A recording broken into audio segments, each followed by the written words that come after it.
Hello dear friends, welcome back to my YouTube channel Sudhir defence academy. बहुत बहुत आभार and thank you so much. आज आपके लिए मैं लेकर आया हूँ एक बहुत ही स्पेशल मॉक टेस्ट। बहुत बेहतरीन मॉक टेस्ट आज आपको देखने को मिलेगा। बहुत ही बेहतरीन। Please guys, PDF copy share करिएगा प्लीज़। इसकी टेलीग्राम चैनल से इसकी पीडीएफ कॉपी आपको अवेलेबल हो चुकी होगी या अभी मिल जाएगी। और प्लीज़ आप जाकर पहले पीडीएफ लेकर के टेस्ट को लगाइए और उसके बाद स्कोर चेक करिएगा। इस सीरीज़ का 5वां मॉक टेस्ट बहुत ही इंपॉर्टेंट, इंग्लिश का मॉक टेस्ट 5वां, इस सीरीज़ का बहुत ही बेहतरीन मॉक टेस्ट। प्लीज़ इसको स्किप मत करिएगा। मैं ज़्यादा टाइम नहीं लगाऊंगा जिससे लॉन्ग वीडियो खींचना, मतलब लंबा ना हो जाए वीडियो। और इसीलिए 5वां मॉक टेस्ट है इस सीरीज का, बहुत बेहतरीन। शाम को आपको 6वां मॉक टेस्ट मिल जाएगा, उसकी भी पीडीएफ आपको शेयर कर दी जाएगी। सो सीधे चलते हैं हम लोग और बात करेंगे 5वें मॉक टेस्ट की। प्यारे बच्चे, सबसे पहले आपको समझना होगा पहला क्वेश्चन। आपने नंबर जरूर शेयर किया करें, कितने मार्क्स हैं आपके, ठीक है ना। वो शेयर नहीं करेंगे तो पता नहीं चलेगा। 5वां मॉक टेस्ट, चलिए। देखो ये पूरा नहीं आ रहा है भाई, नीचे वाला भी और ऊपर।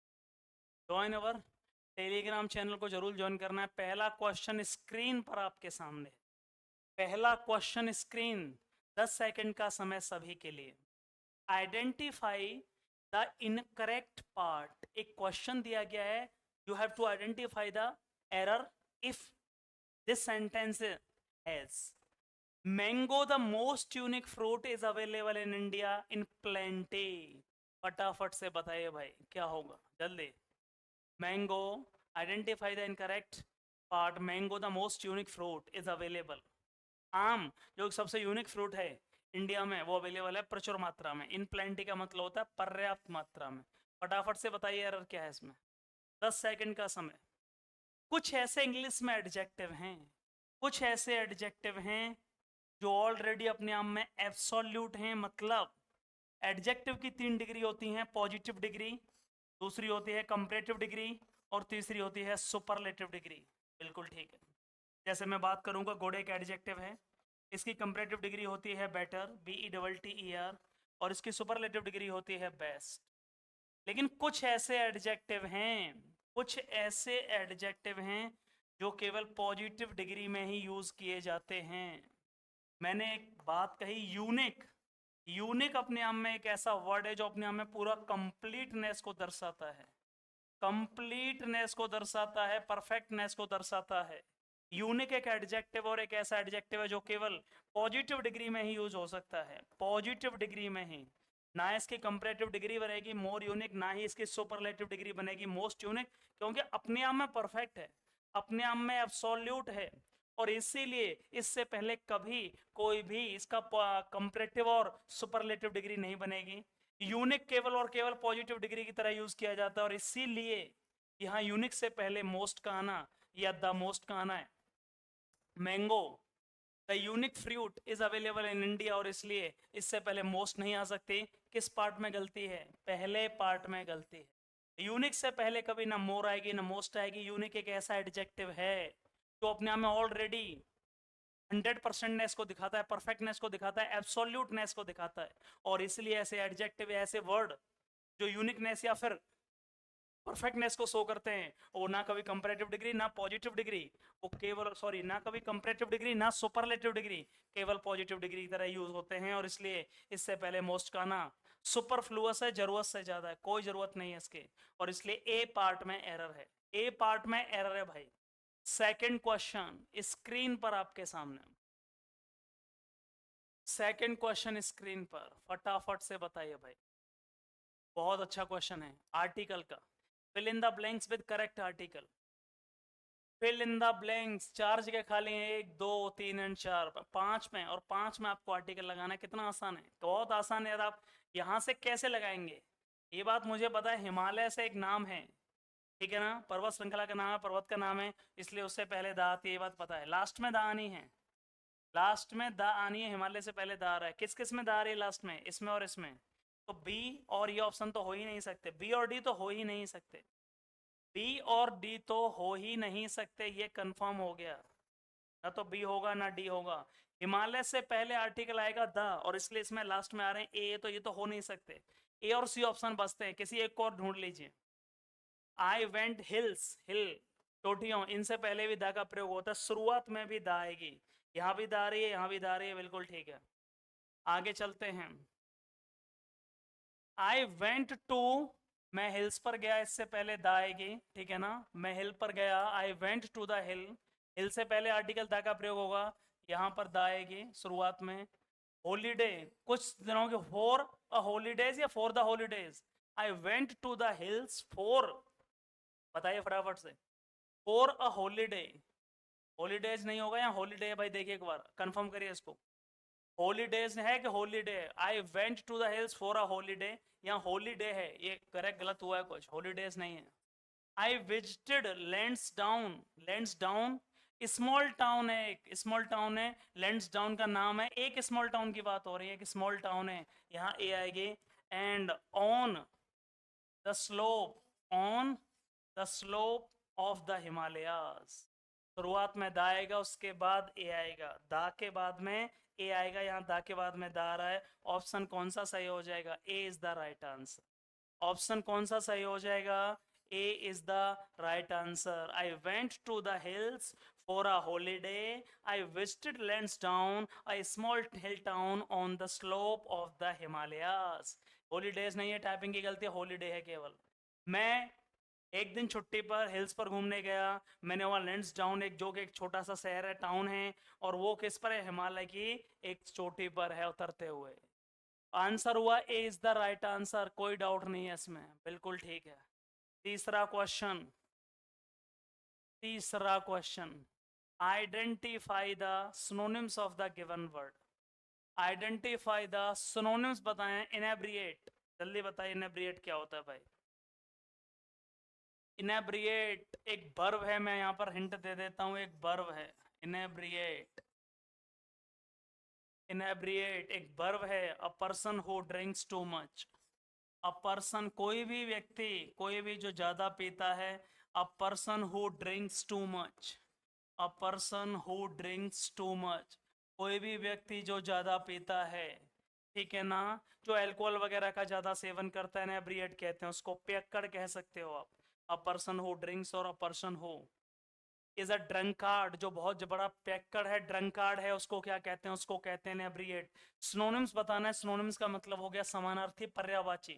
ड्रीमी किसे कहते हैं? ड्रीमी, जो ड्रीम देखने वाला, सपने देखने वाला, कल्पनाओं में जीने वाला, उसे क्या कहते हैं? ड्रीमी।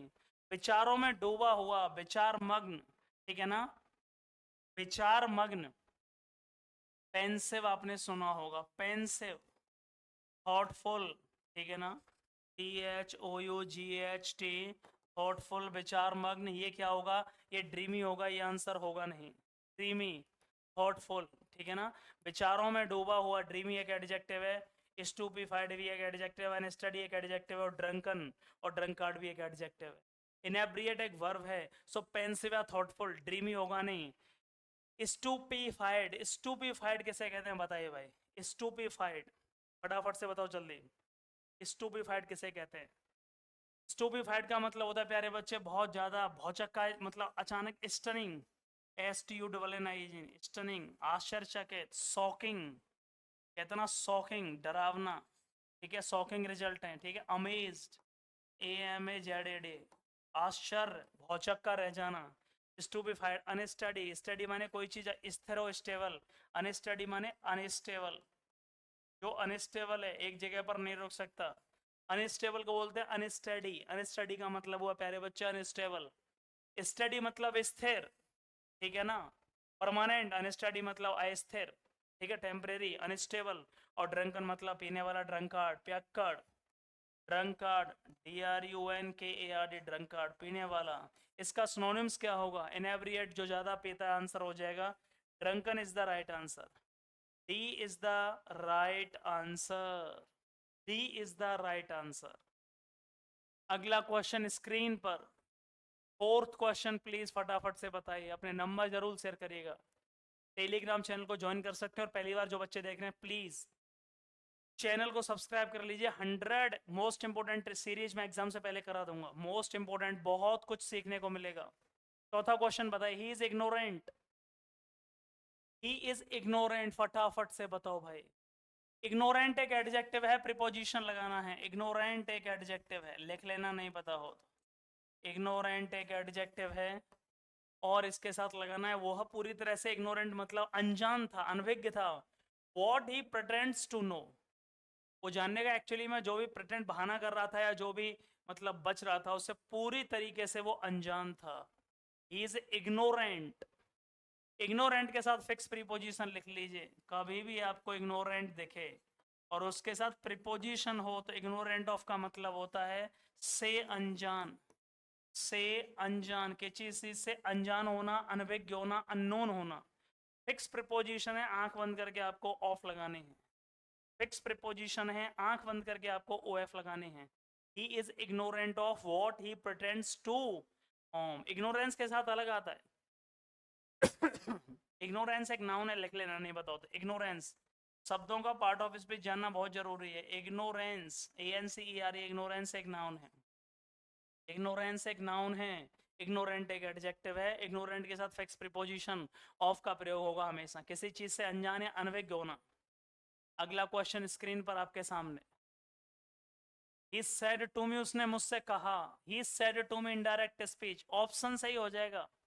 इनडायरेक्ट स्पीच ऑप्शन से ही हो जाएगा। He said to me, will you mind lending me, क्या तुम मुझे lending me your book today, क्या प्लीज तुम मुझे आज अपनी किताब दे सकते हो, क्या तुम मुझे अपनी किताब दे दोगे आज। उसने मुझसे पूछा, इंट्रोगेटिव वाक्य है, रिपोर्टिंग पर आस्क्ड आएगी।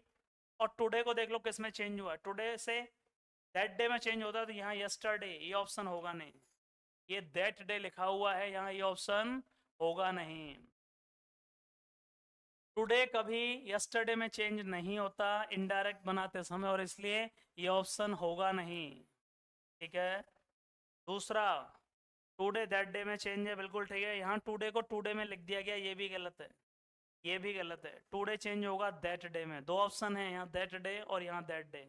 रिपोर्टिंग वर्ब इंट्रोगेटिव वाक्य हेल्पिंग वर्ब से स्टार्ट हो रहा है, कभी टोल्ड नहीं आ सकती, आस्क्ड आएगी। क्या आएगी? आस्क्ड आएगी। इसलिए आंसर क्या हो गया? A is the right answer. A is the, दो ही चीजों से पता चल गया।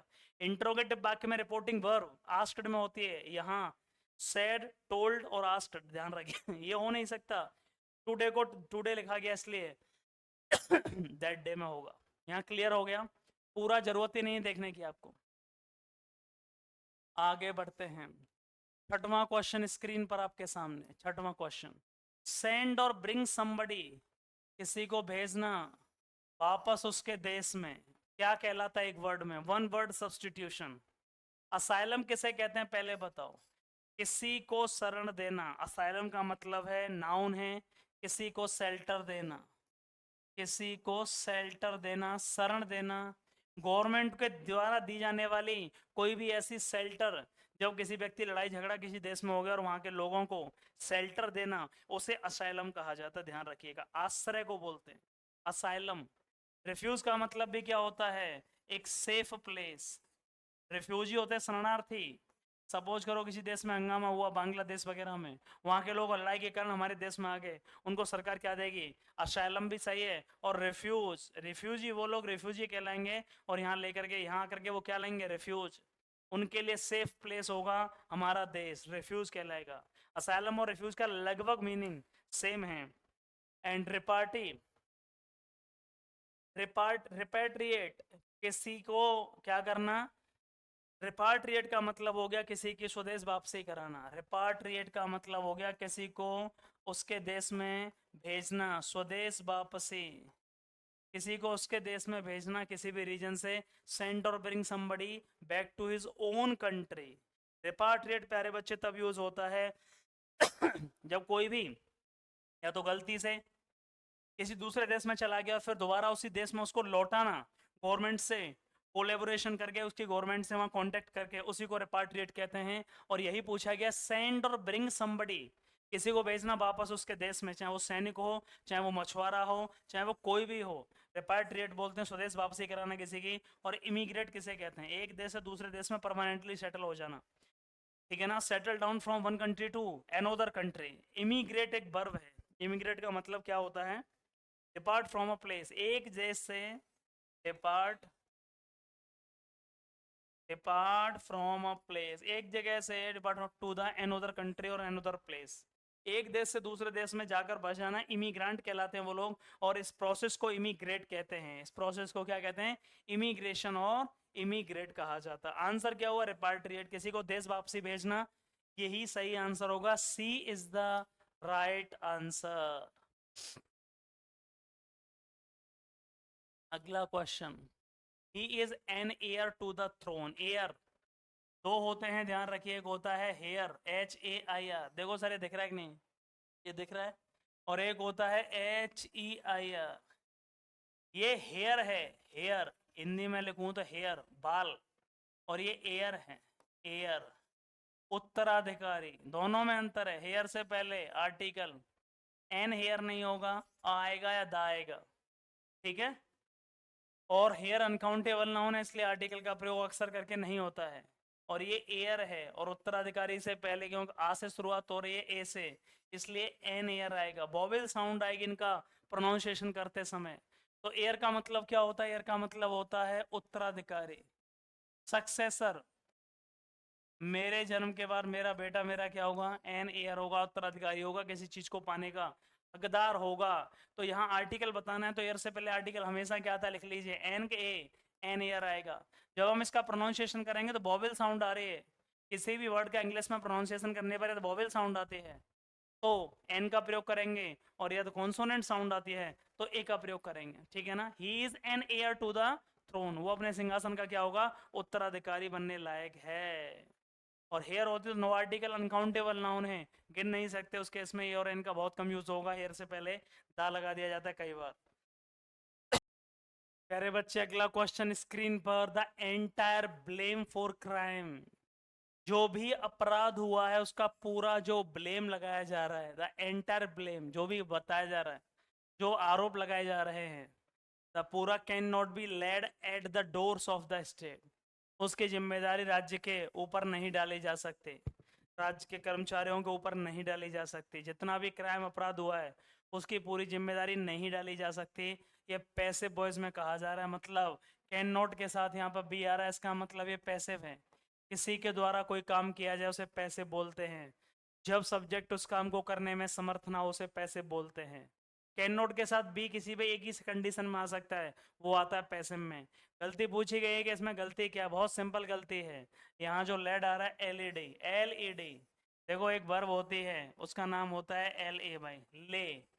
ले का मतलब होता है किसी चीज को सावधानी पूर्वक कहीं भी रखना, या to put something down, to put something down gently, to put something, to put something down, to put something down gently और केयरफुली, जेंटली और केयरफुली, ठीक है ना।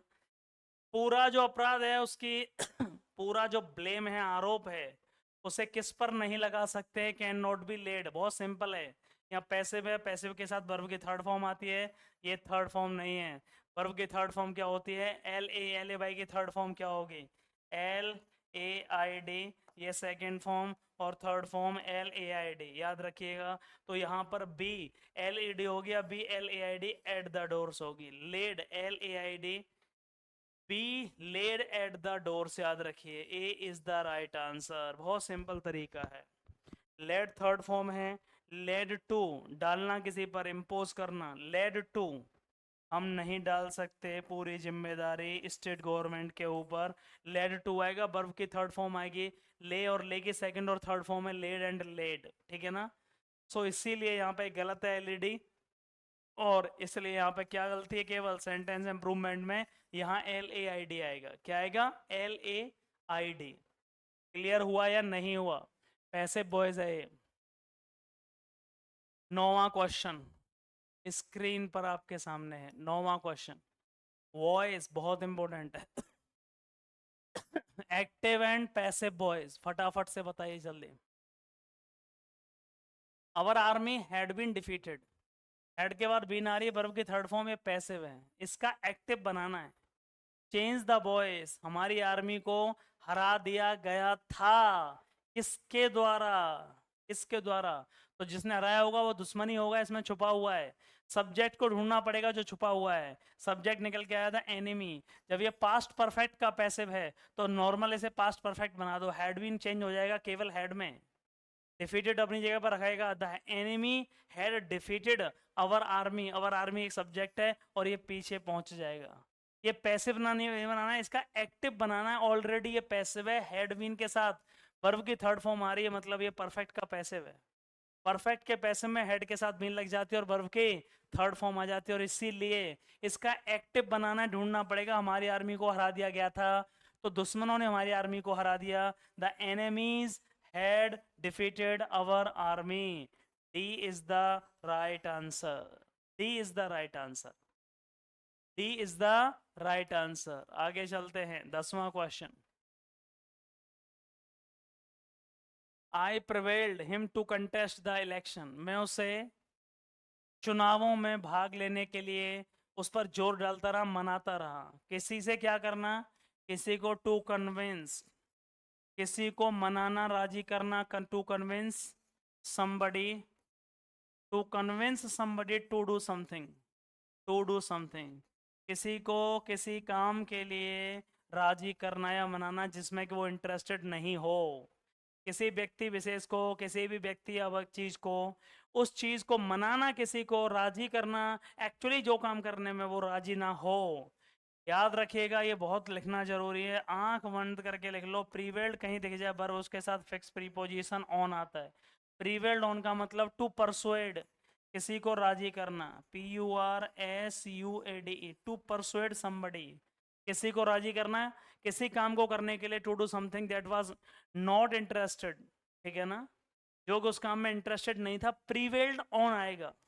इसीलिए मैं कहता हूं पेपर सॉल्व करते समय प्लीज हमेशा कॉपी में नोट डाउन कर लीजिए, प्रीवेल्ड ऑन। आई प्रीवेल्ड, मैं उसे मनाता रहा, मैं उसे राजी करता रहा चुनावों में भाग लेने के लिए।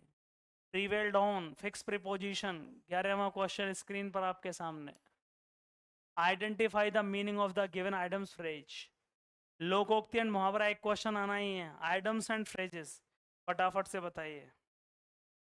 आइटम्स एंड फ्रेजेस, यहाँ अंडरलाइन पार्ट दिया गया है, अ डेड लेटर।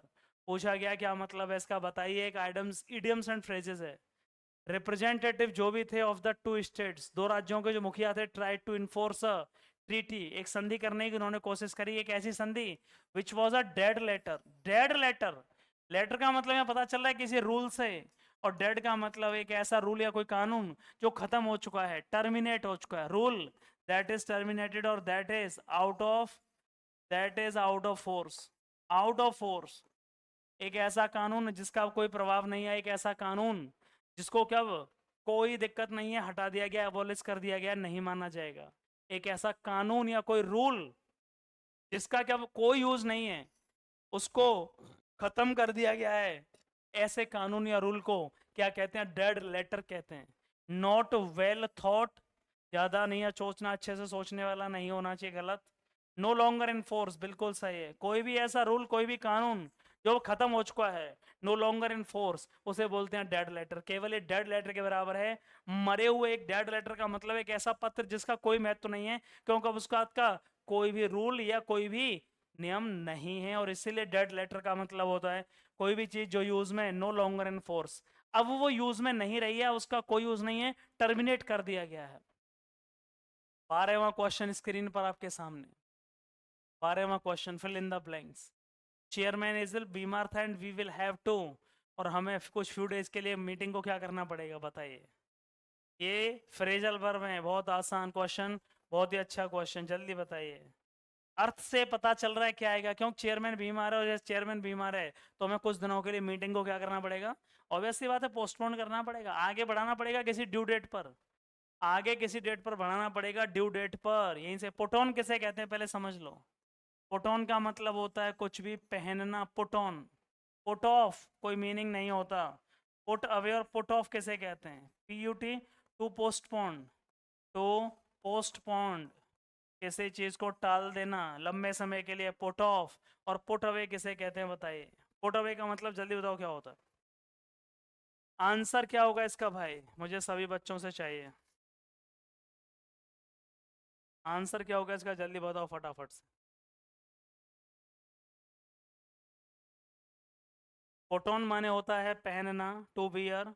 पुट ऑफ का मतलब होता है किसी चीज को देर कर देना, किसी काम में लेट लतीफ कर देना, किसी कारण से पोस्टपोन कर देना। पुट अवे का मतलब होता है स्टोर करना। पुट अवे किसे कहते हैं जल्दी बताइए। To store, to store something, to store something for a favourable time, किसी चीज को इकट्ठा करके रखना। मान लो तुमने अनाज निकला फसल से, उसे रख दिया और जरूरत के समय पर उसे यूज किया या निकाल लिया, उसे क्या कहते हैं, पुट अवे कहते हैं। किसी चीज को स्टोर करना। यहाँ कह रहा है चेयरमैन बीमार है और हमें कुछ दिनों के लिए मीटिंग को पोस्टपोन्ड डिले करना पड़ेगा, तो डिले के लिए क्या यूज होता है, put off. PUTOFF, D is the right answer, put off. Put on का मतलब पहनना, वकील हमेशा कोट पहनते हैं, the advocates put on the quotes on their body. Put off का मतलब कोई वर्ड होता ही नहीं, पुट ऑफ, ठीक है ना।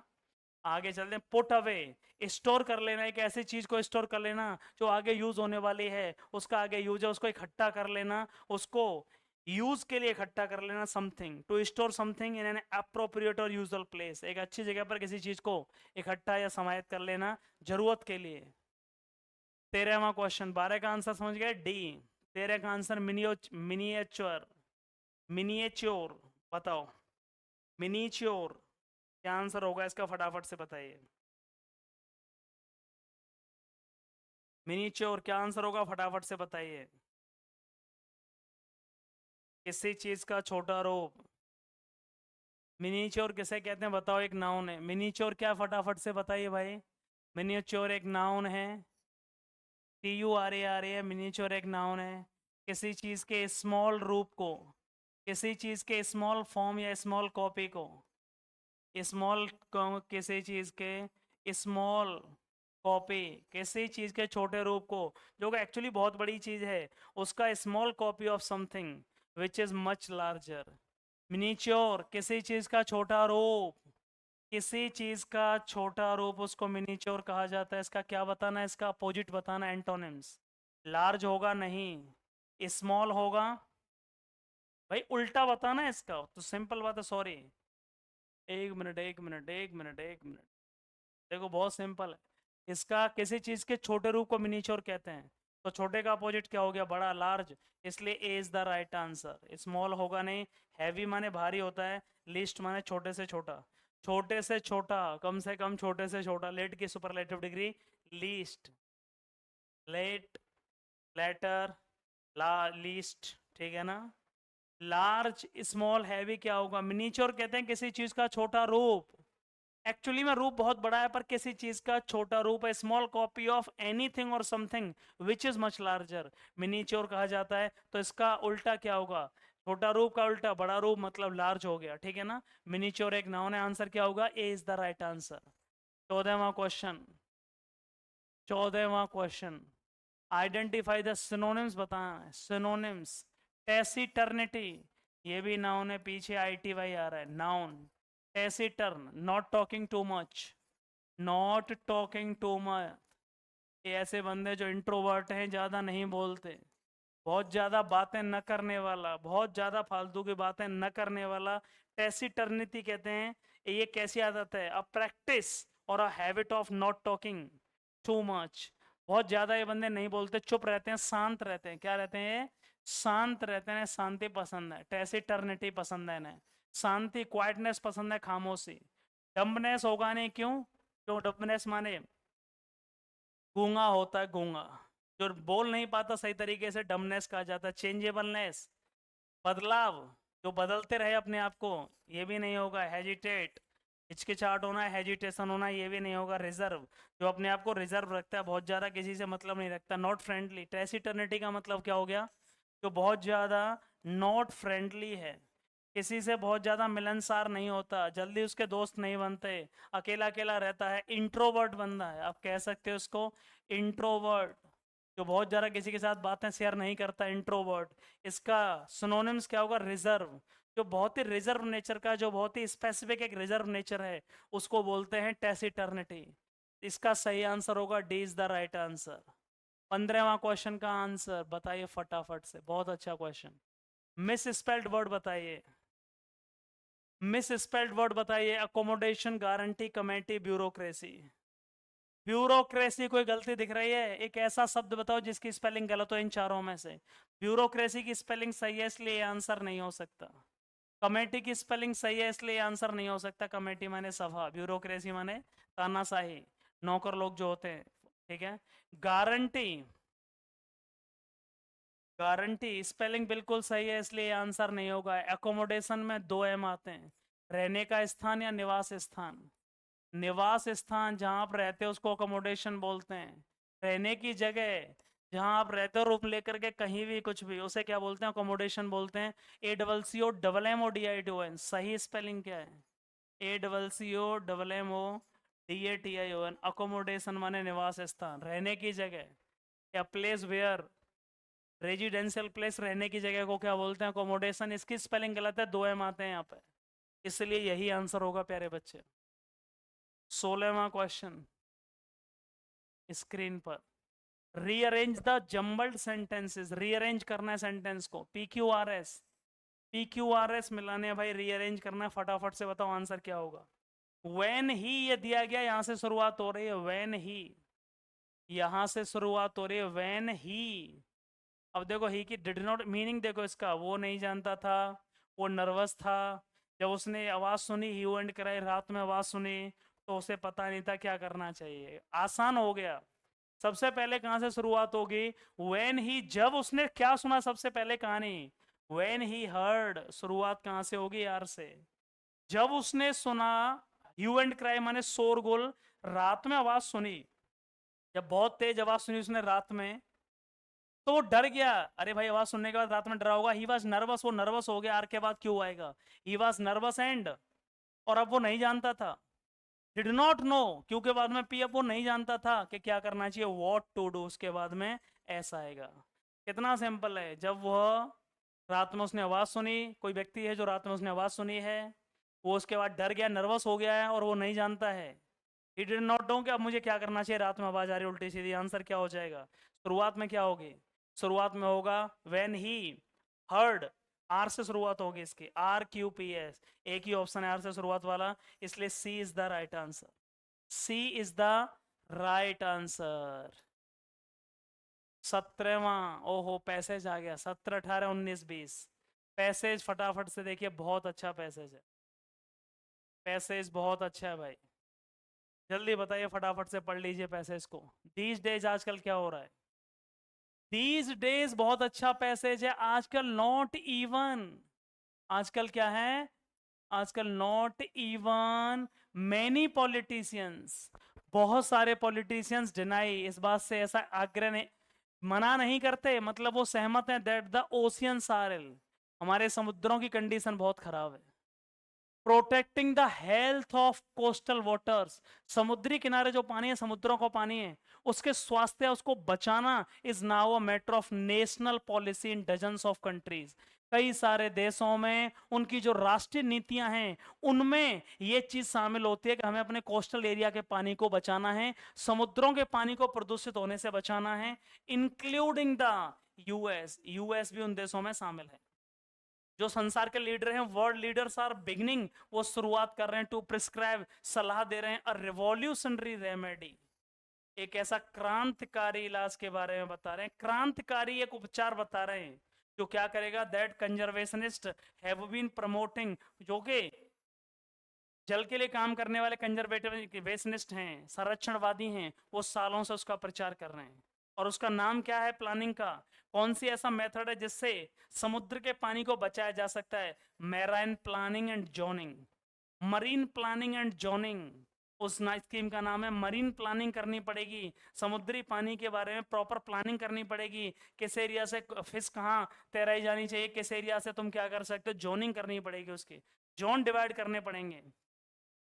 The idea is a natural extension of management policies that have guided the development of cities and landscapes for nearly a century. ये जो विचार आया है एक नेचुरल एक्सटेंशन है किसका? मैनेजमेंट का, जो मैनेजमेंट की पॉलिसी बनती हैं, दैट हैव गाइडेड, जो गाइड किया गया था डेवलपमेंट ऑफ सिटीज, शहरों के विकास के लिए, and landscape, for nearly a century, शताब्दियों से लैंडस्केप और शहरों के विकास के लिए जो नीति बनी गई है उसके लिए काम हो रही है। जोनिंग एडवोकेट, समुद्री जो पानी है एरिया उनकी जोनिंग जरूरी है, प्रॉपर उनकी मेंटेनिंग करके जोनिंग, किस जोन से क्या होना चाहिए, इनविजन अ मोज़ेक और रीजनल मैप इन विच, एक रीजनल मैप पर एवरी वाटरी स्पेस, हर वो जगह जहां पानी है ऑन द प्लानेट में is designated for particular purpose, उसका एक प्रॉपर पर्पज होना चाहिए, पार्टिकुलर पर्पज के हिसाब से उसको डेजिग्नेट किया जाना चाहिए, मतलब बांटा जाना चाहिए। ऐसा नहीं कि तुम कहीं भी समुद्र पर गए कहीं से भी तुमने मछली पकड़ना शुरू कर दिया, प्रॉपर जोनिंग होनी चाहिए। समुद्री पानी की वाटरी स्पेस है जो वाटरी स्पेस है उसकी प्रॉपर जोनिंग जरूरी है, किस जोन में क्या होना चाहिए, यहाँ कौन जा सकता है कौन नहीं जा सकता। ड्रिलिंग और mining would be allowed only in certain parts of the ocean, समुद्र के कुछ ही हिस्सों में ड्रिलिंग और माइनिंग होनी चाहिए बस, पूरे समुद्र में से तुम ड्रिलिंग और माइनिंग नहीं करनी चाहिए, कुछ ही हिस्से में होनी चाहिए जिससे कि दिक्कत नहीं हो। ठीक है ना, समझ में आया कि नहीं? आगे बढ़ते हैं। और लास्ट में क्या है, फिशिंग इन अदर्स, दूसरों में, दूसरे क्षेत्रों में फिशिंग होनी चाहिए, सब में फिशिंग नहीं कर सकते। द मोस्ट क्रिटिकली थ्रेटन्ड, सबसे दिक्कत जो आएगी एरियाज कौन है, would be virtually of limit, the most critically threatened areas would be virtually of limit, और जो बहुत ज़्यादा खतरनाक एरियाज हैं उनको प्रॉपरली इन चीज़ों से छोड़ दिया जाना चाहिए, वहाँ कुछ नहीं होगा। वेयर एज पीपल, जबकि people can easily find maps, maps पर प्राप्त कर सकते हैं, telling them what they can do, वो क्या कर सकते हैं, वेयर ऑन लैंड, कौन से लैंड पर वो कहाँ कर सकते हैं, प्रॉपर आदमियों को बताया जाना चाहिए। द मेराइन मरीन रियाल्म क्या है, इज द हॉच पॉच है, मरीन के जो रूल हैं रियाल में हैं वो बहुत ही ओल्ड सुलझे हॉच पॉच हैं, rules emanating emanating from an army of agencies, बहुत सारी एजेंसीज ने जो रूल बना दिए हैं उन्होंने बहुत हॉच पॉच कर दिया, उन रूल्स में कोई रूल्स एंड रेगुलेशन है ही नहीं कि कैसे पानी को यूज किया जाना है, कैसे उसको पॉल्यूशन से बचाना है, कितना वाटर स्पेस यूज होना है, each one managing a single use और सिम्टम्स, सब कुछ जितने भी लोग हैं खाली सिंगल यूज किए जा रहे हैं, जो रूल बनाए गए उन्हीं को यूज किया जा रहा है, उनका कोई भी प्रॉपर प्लानिंग नहीं है। पहला क्वेश्चन स्क्रीन पर आपके सामने, बहुत अच्छा क्वेश्चन, मरीन प्लानिंग और जोनिंग क्या है, यदि ये मेथड अपना लिया जाए हमारे कोस्टल एरिया को बचाने के लिए तो क्या है, सच बताओ, कंजर्वेटिव डिस्कवरी है या मरीन प्रोजेक्ट है या रिवॉल्यूशनरी रेमेडी की तरह यूज होगा, ये क्रांतिकारी उपचार की तरह यूज होगा, मरीन प्लानिंग और zoning is a revolutionary remedy की तरह यूज होगा, रिवॉल्यूशनरी रेमेडी की तरह, ठीक है ना, हमारे कोस्टल वाटर्स को बचाने के लिए। क्लियर हुआ या नहीं हुआ?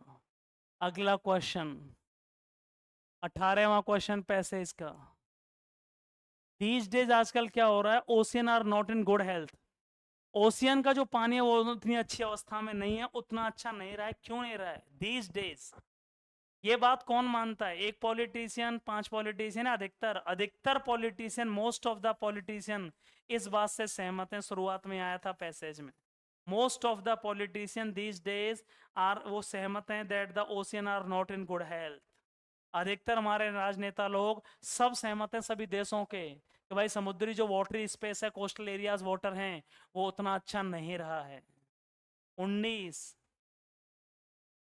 मरीन रियल में जो हॉच पॉच रूल्स मीन्स, इसका मतलब है आजकल जो मरीन के जो रूल वगैरह हैं वो सच बताओ कैसे हैं, प्रॉपरली चल रहे हैं या कोई भी रूल नहीं उनमें, कुछ भी रूल नहीं है, कोई भी यूनिफॉर्म लॉ नहीं है, there are no uniform law governing the seas, ऐसा अभी तक कोई लॉ ही नहीं है किसी देश में प्रॉपर जिसको सब लोग फॉलो करें, यूनिफॉर्म लॉ है ही नहीं, सब देश अपने अपनी तरह से यूज कर रहे हैं, प्रदूषण हो रहा है, उल्टे सीधे तरीके से मरीन ड्रिलिंग और मरीन चल रही है, माइनिंग चल रही है, खुदाई चल रही है, कोई भी यूनिफॉर्म लॉ नहीं है, हौच पौच हो रहा है सभी लॉ में जो कि गवर्निंग सीज को गवर्न करे, उनके लिए कोई प्रॉपर स्पेशल रूल नहीं है। और 20वां क्वेश्चन, सीजनिंग किसके बारे में सीजनिंग कहा जा रहा है, सीजनिंग किस सीजन में, कौन से क्षेत्र में, जोनिंग में, कहाँ फिशिंग होगी, कहाँ पानी का मरीनिंग या ड्रिलिंग होगी, ये फिक्स किया जाना चाहिए। सीजनिंग उसी से रिलेटेड है कि जोनिंग से related. Seasoning is all about किसके बारे में, ड्रिलिंग और सी माइनिंग के बारे में।